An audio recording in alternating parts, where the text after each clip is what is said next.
حق کی اگر طلب ہے، ہدایت کی اگر کوئی ہدایت کا جویا ہے، جو تلاشی ہے، تو وہ لازماً اللہ اسے پہنچا دے گا۔ والذین جاہدوا فینا لنہدینہم سبلنا۔ جیسے حق کی طلب میں حضرت سلمان فارسی رضی اللہ تعالیٰ عنہ، انہوں نے کتنی محنت کی ہے، کتنی جد و جہد کی ہے۔ مجھے تو بسا اوقات محسوس ہوتا ہے کہ حضرت ابراہیم علیہ السلام کے یوں سمجھیے کہ ہر اعتبار سے ایک ریپلیکا سا نظر آتا ہے، شخصیت کے اعتبار سے۔ فارس میں پیدا ہوئے، باپ جو ہے آتش خانے کا اہم پجاری یا جو بھی کہے ذمہ دار تھا۔ اب ان کے دل میں یہ بات آئی کہ یہ کیا تماشا ہوا، آگ ہم جلائیں، ایندھن ہم ڈالیں تو آگ جلے، اور پھر اسی کے آگے ہاتھ جوڑ کر کھڑے ہو جائیں۔ بغاوت کی، ایک اللہ کو مانوں گا میں۔ جیسے حضرت ابراہیم علیہ السلام کو باپ نے نکال دیا تھا، وَاہْجُرْنِی مَلِیًّا، نکل جاؤ میری نگاہوں کے سامنے سے، ورنہ لَأَرْجُمَنَّکَ، میں تمہیں رجم کر دوں گا، سنسار کر دوں گا۔ ایسے ہی باپ نے انہیں بھی نکال دیا۔ جیسے حضرت ابراہیم نے ہجرت کی، وہ عراق سے کی شام کی طرف، ارم میں پیدا ہوئے تھے، یہ عراق کا ایک شہر تھا، ہجرت کر کے گئے شام۔ ایسے ہی یہ ہجرت کر رہے ہیں ایران سے عراق، عراق سے متصل شام ہے، ایران سے متصل جو ہے عراق ہے، اور وہاں جو ہے انہوں نے جا کر عیسائیت اختیار کر لی، اس لیے کہ اس وقت تک اسلام عیسائیت ہی تھا، حضور کی تو بعثت ابھی ہوئی نہیں تھی۔ جب تک حضور کی بعثت نہیں ہوئی، حضرت مسیح ہی کا دور نبوت رسالت جاری ہے، عیسائی ہو گئے۔ اب وہ عیسائی راہبین کے پاس علم حاصل کرنے کے لیے، تربیت حاصل کرنے کے لیے ایک کے پاس رہے، اس کے انتقال کا وقت آ گیا تو فرمایا کہ میری تو ابھی تسلی نہیں ہوئی، اطمینان نہیں ہوا، میرے طلب علم کو سیری ابھی نہیں ہوئی۔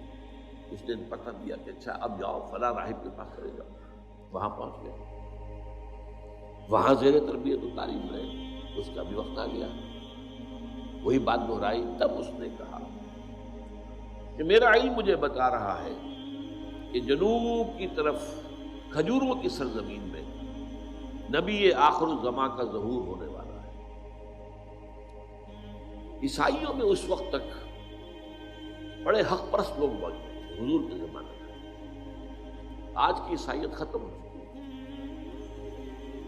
وہ جو سائمن کے پیروکار تھے، شمعون کے، وہ موحدین تھے۔ آج کی عیسائیت پالزم ہے، سینٹ پال کے یہ سب کے سب جو ہے پیروکار ہیں، جس نے تسنید ایجاد کی ہے اور جس نے شریعت جو ہے موسوی کو ساقط کیا۔ اس اعتبار سے اس وقت تک جو ہے وہ لوگ موجود تھے جو صحیح حضرت عیسیٰ علیہ السلام کے پیروکار ہیں۔ آپ کو معلوم ہے حضور کو بچپن کے اندر پہچان لیا تھا ایک عیسائی راہب نے، بحیرہ راہب، جب ابو طالب کے ساتھ اپنے چچا کے ساتھ وہ ایک قافلے کے ساتھ گئے اور اس نے پہچان لیا اور اس نے کہا ابو طالب سے اس کو حفاظت کرنا، کہیں یہودیوں نے ان کو پہچان لیا تو انہیں قتل کر دیا۔ عیسائیوں میں تھے ایسے حق پرست اور حق کا علم رکھنے والے، تو اس لیے اس نے کہا کہ جاؤ، میرا علم بتا رہا ہے کہ نبی آخر الزماں کا ظہور اب قریب ہے اور وہ ہوگا جنوب کی طرف کھجوروں کی سرزمین۔ حضرت سلمان نے رخت سفر باندھا اور ایک قافلہ جو جا رہا تھا مدینے کی طرف اس میں شریک ہو گئے۔ ڈاکوؤں نے ڈاکہ ڈالا، جو کچھ تھا لوٹ لیا، ان کو گرفتار کر کے اور غلام بنا کر بیچ دیا۔ خریدا ایک مدینے کے یہودی نے، مدینے پہنچ گئے۔ اس کو کہتے ہیں طلب صادق۔ لیکن ظاہر بات ہے کہ اب غلامی کی بیڑیاں جو ہیں وہ پاؤں میں پڑی ہوئی ہیں،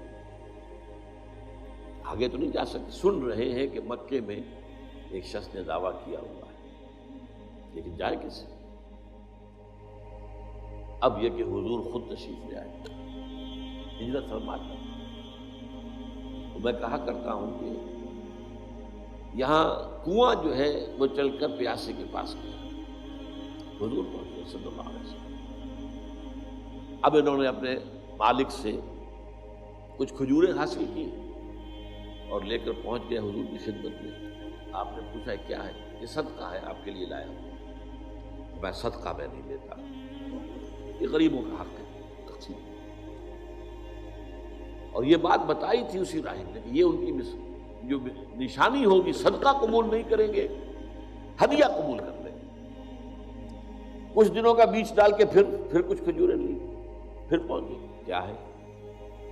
یہ ہدیہ ہے، آپ ہدیہ ایمان لیں۔ اب دیکھیے طلب حق کے اندر ایک انسان اگر اس کی طلب صادق ہے تو کیا کیا مشقتیں کی۔ لہذا اگر کوئی شخص جس تک اس محمد الرسول اللہ کا پیغام پہنچ چکا ہو اور پھر وہ ایمان نہ لائے، تو یا تو وہ کسی عصبیت جاہلی کے اندر مبتلا ہے، اپنے زوم میں مبتلا ہے، اور یا یہ ہے کہ اس کے اندر طلب صادق اور طلب حق جو ہے وہ موجود ہے۔